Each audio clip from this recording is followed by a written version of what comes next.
السلام علیکم ورحمۃ اللہ وبرکاتہ۔ اللہ رب العزت کے فضل و کرم اور عنایت کے ساتھ آج کے سبق اور ویڈیو کا آغاز کرتے ہیں۔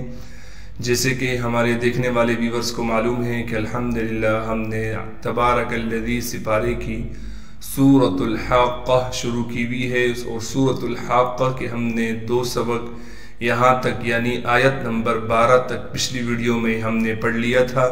آج ہم یہاں سے آگے پڑھیں گے۔ سبق کے آغاز سے پہلے برائے مہربانی ہمارے ویڈیو کو لائکس کیا کریں اور کمنٹس کیا کریں۔ میں اتنا بڑا ایڈیٹر نہیں ہوں یا اتنی بڑی اچھی ویڈیو نہیں بنا سکتا ہوں، کیونکہ مجھے یہ آتی نہیں ہے۔ مجھے صرف اللہ کا کلام قرآن پاک پڑھانا آتا ہے، وہ میں آپ کو پڑھا رہا ہوں۔ ویڈیو کے ریلیٹڈ اگر آپ کو کوئی چیز پسند نہیں آتی تو آپ میری رہنمائی کریں تاکہ میں مزید اچھی طریقے سے ویڈیو بنا سکوں۔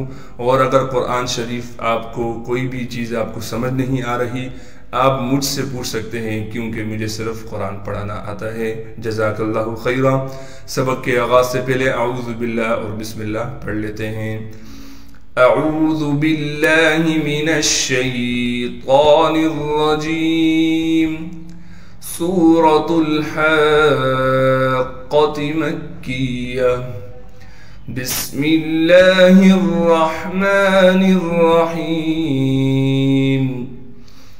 فَإِذَا نُفِخَ، فا کو صاف کر کے پڑھیں گے، لیکن فا کو کھینچنا نہیں ہے۔ اکثر لوگ یہ سمجھتے ہیں کہ فا کے بعد الف ہے۔ الف تو لکھی ہوئی ہے، لیکن جب اس کے نیچے زیر آگے اب یہ الف نہیں رہی بلکہ حمزہ بن گیا۔ حمزہ کو بغیر جھٹکے کے پڑھنا ہے۔ ذال کو 1 الف کی مقدار کھینچیں گے، اس لیے کہ ذال کے بعد الف ہے اور الف خالی ہے۔ نون کو بغیر کھینچے پڑھنا ہے۔ خا کو موٹا کر کے پڑھیں گے، اس لیے کہ خا حروف مستعلیہ میں سے ہے۔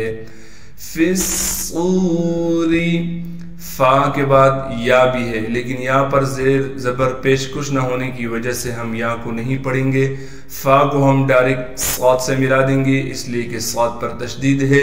صاد پر تشدید ہونے کی وجہ سے تھوڑا ٹھہراؤ بھی کریں گے، اور صاد کے بعد حروف مدہ میں سے واو ساکن ہے۔ صاد کو واو سے ملانے کے ساتھ صاد کو 1 الف کی مقدار کھینچیں گے بھی، اور را کو باریک کر کے پڑھیں گے۔ نفخۃ واحدہ، نون کو فا سے ملا دیں گے، اس لیے کہ فا ساکن ہے۔ خا کو موٹا کر کے پڑھیں گے، خا موٹے حروف میں سے ہے۔ تا کے اوپر تنوین ہے، لیکن تنوین کے بعد حروف یرملون میں سے واو آ گیا، لہٰذا اب تنوین کو ہم نہیں پڑھیں گے، یعنی پڑھنا تھا نفخۃن تن، لیکن ابھی ہم اس کو تن نہیں پڑھیں گے۔ توں یعنی تا کو واو میں ادغام ہو جائے گا تنوین کا۔ واو پر تشدید ہونے کی وجہ سے تھوڑا ٹھہراؤ بھی کریں گے اور غنہ بھی کریں گے۔ واو کے بعد حروف مدہ میں سے الف آ گیا، واو کو 1 الف کی مقدار کھینچیں گے۔ ہا کو صاف کر کے گلے سے نکالنا ہے، گول تا وقف کی حالت میں ہا بن جائے گی۔ فَإِذَا نُفِخَ فِي الصُّورِ نَفْخَةٌ واحدہ وَحُمِلَتِ الْأَرْضُ، واو کو صاف کر کے بغیر کھینچے پڑھیں گے۔ ہا کو گلے سے نکالیں گے، ہا کا گلے کا وہ حصہ جو منہ کی جانب ہے۔ میم کو باریک کر کے پڑھنا ہے، لام بھی باریک پڑھا جائے گا، تا بھی باریک پڑھا جائے گا، اور تا کو لام سے ملا دیں گے۔ ان چاروں حرفوں کو بالکل نہیں کھینچنا۔ لام سے تا کو اس لیے ملائیں گے کہ لام ساکن ہے، پھر اس کے بعد لام کے بعد لکھی ہوئی تو الف ہے، لیکن الف پر زبر آنے کی وجہ سے اب یہ حمزہ بن گئی، لہٰذا حمزہ کو ہم را سے ملائیں گے، اس لیے کہ را ساکن ہے، اور را ساکن سے پہلے حمزہ پر زبر ہے، لہٰذا را کو موٹا کر کے پڑھیں گے، اور ضاد بھی موٹا پڑھا جائے گا، اس لیے کہ ضاد موٹے حروف میں سے ہے۔ والجبال، واو کو لام سے ملائیں گے، اس لیے کہ لام ساکن ہے۔ جیم کو بغیر کھینچے پڑھیں گے، با کو 1 الف کی مقدار کھینچیں گے۔ فَدُكَّتَا، فا کو صاف کر کے بغیر کھینچے پڑھیں گے۔ دال کو ڈائریکٹ کاف سے ملا دیں گے، اس لیے کہ کاف پر تشدید ہے، تشدید ہونے کی وجہ سے کاف پر تھوڑا ٹھہراؤ بھی کریں گے اور کاف کو باریک کر کے پڑھیں گے۔ تا کے بعد الف مدہ ہونے کی وجہ سے تا کو ایک الف کی مقدار کھینچیں گے. دکتا واحدہ. اسی طریقے سے یہاں بھی دال کو کاف سے ملا دیں گے، اس لیے کہ کاف پر تشدید ہے، تشدید ہونے کی وجہ سے تھوڑا ٹھہراؤ کریں گے اور کاف کو باریک کر کے پڑھیں گے. تا کو واو سے ملا دیں گے اس لیے کہ واو پر تشدید ہے، اور ادغام کے قاعدے سے تا پر جو تنوین ہے اس کو ہم ختم کر دیں گے، یعنی اس کو واو سے ملا کر ختم کر دی جائے گی. واو پر غنہ کیا جائے گا. واو کے بعد الف مدہ ہونے کی وجہ سے واو کو ایک الف کی مقدار کھینچیں گے. ہا کو گلے سے صاف کر کے نکالیں گے. گول تا وقف کی حالت میں ہا بن جائے گی. وَحُمِلَتِ الْأَرْضُ وَالْجِبَالُ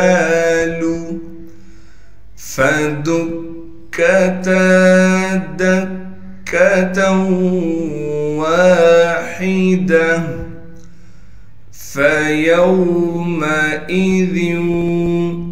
فا کو صاف کر کے پڑھیں گے. یا کو واو سے ملا دیں گے اس لیے کہ واو ساکن ہے. میم کو باریک کر کے پڑھیں گے. حمزہ کو بغیر کھینچے پڑھنا ہے. ذال کے نیچے تنوین ہونے کی وجہ سے اور تنوین کے بعد واو حروف یرملون میں سے آ گیا، لہٰذا اس تنوین کا ہم واو میں ادغام کر دیں گے غنہ کے ساتھ. قاف کو موٹا کر کے پڑھنا ہے. عین کو صاف کر کے گلے سے نکالیں گے. تا کو لام سے ملا دیں گے اس لیے کہ لام ساکن ہے. واو کے بعد الف مدہ ہونے کی وجہ سے واو کو ایک الف کی مقدار کھینچیں گے. قاف کو موٹا کر کے پڑھیں گے. عین کو صاف کر کے گلے سے نکالیں گے. گول تا وقف میں ہا بن جائے گی. فَيَوْمَئِذٍ وَقَعَتِ الْوَاقِعَةُ وَانشَقَّتِ السَّمَاءُ.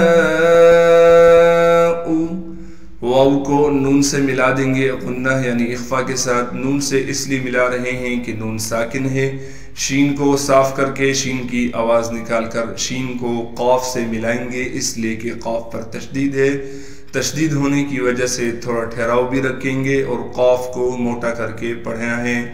پھر اس کے بعد تا کو ہم سین سے ملا دیں گے اس لیے کہ سین پر تشدید ہے اور تشدید ہونے کی وجہ سے تھوڑا ٹھہراؤ کرنا ہے اور سین میں سیٹی ادا کرنی لازمی ہے. میم کے بعد الف مدہ اور الف مدہ پر بڑا مد ہونے کی وجہ سے میم کو ہم 5 الف کی مقدار کھینچیں گے. حمزہ کو ہم نے بالکل نہیں کھینچنا. وَانشَقَّتِ السَّمَاءُ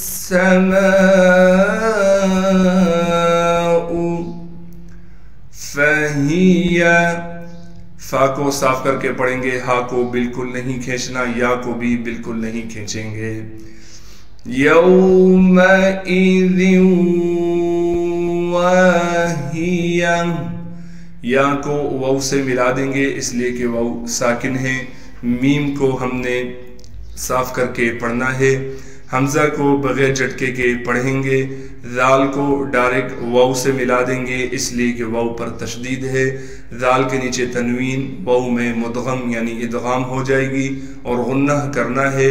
واو کے بعد الف مدہ ہونے کی وجہ سے واو کو ایک الف کی مقدار کھینچیں گے. ہا کو صاف کر کے سینے سے نکالیں گے. گول تا وقف میں ہا بن جائے گی.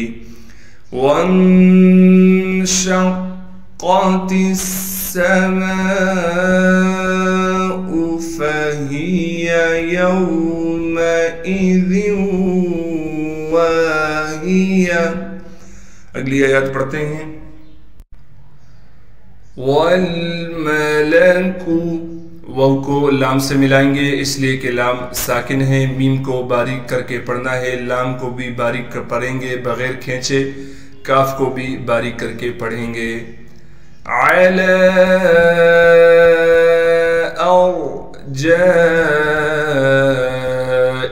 أَرْجَائِهَا. عین کو صاف کر کے گلے سے نکالیں گے. لام پر کڑا زبر ہونے کی وجہ سے لام کو ایک الف کی مقدار کھینچنا تھا لیکن کڑا زبر پر چھوٹی مد بھی آ گئی، لہٰذا اب ان کو ہم 4 الف کی مقدار یا 3 الف کی مقدار کھینچیں گے. حمزہ کو را سے ملا دیں گے اس لیے کہ را ساکن ہے اور را ساکن سے پہلے حمزہ پر زبر ہے، لہٰذا را کو موٹا کر کے پڑھیں گے۔ جیم کے بعد الف مدہ اور الف مدہ کے اوپر بڑی مد ہونے کی وجہ سے جیم کو 5 الف کے مقدار کھینچیں گے۔ حمزہ کو بغیر کھینچے پڑھنا ہے۔ ہا کو صاف کر کے نکالیں گے گلے سے، گلے کا وہ حصہ جو سینے کی جانب ہے، اور ہا کے بعد الف مدہ ہونے کی وجہ سے ہا کو 1 الف کے مقدار کھینچیں گے۔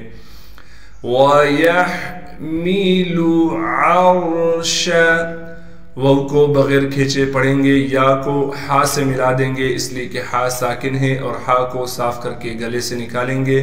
میم کو باریک پڑھیں گے۔ لام کو بالکل نہیں کھینچنا اس لیے کہ لام پر پیش ہے۔ عین کو را سے ملا دیں گے اس لیے کہ را ساکن ہے، را ساکن سے پہلے زبر ہونے کی وجہ سے را کو موٹا کر کے پڑھیں گے۔ شین کی آواز کو صاف کر کے شین نکالیں گے۔ ربک را کو موٹا کر کے پڑھیں گے، پھر را کو با سے ملا دیں گے اس لیے کہ با پر تشدید ہے، تشدید ہونے کی وجہ سے تھوڑا ٹھہراؤ رکھیں گے۔ کاف کو باریک کر کے پڑھیں گے۔ فوقہم فا کو واو سے ملا دیں گے اس لیے کہ واو ساکن ہے۔ قاف کو موٹا کر کے پڑھیں گے۔ ہا کو میم سے ملا دیں گے اس لیے کہ میم ساکن ہے، بغیر غنہ کے ملانا ہے۔ یومئذ یا کو واو سے ملا دیں گے اس لیے کہ واو ساکن ہے۔ میم کو باریک کر کے پڑھیں گے، حمزہ کو بالکل نہیں کھینچنا۔ ذال کے نیچے تنوین ہے لہٰذا، اور تنوین کے بعد سا آ گئی تو غنہ کرنا ہے یعنی اخفا کر کے پڑھیں گے۔ ثمانیہ سا کو باریک کر کے پڑھیں گے، میم پر کڑا زبر ہونے کی وجہ سے میم کو 1 الف کے مقدار کھینچیں گے۔ وَالْمَلَكُ عَلَىٰ أَرْجَائِهَا وَيَحْمِلُ عَرْشَ رَبِّكَ فَوْقَهُمْ يَوْمَئِذٍ ثَمَانِيَةٌ صدق اللہ العظیم۔ جزاک اللہ خیرہ۔ آج کے سبق کا اختتام ہوا چاہتا ہے، ایک بار روانگی کے ساتھ سبق پڑھاؤں گا، اس کی ایک الگ چھوٹی سی ویڈیو بنا کر چینل پر اپلوڈ کرتا ہوں۔ اس ویڈیو کے بعد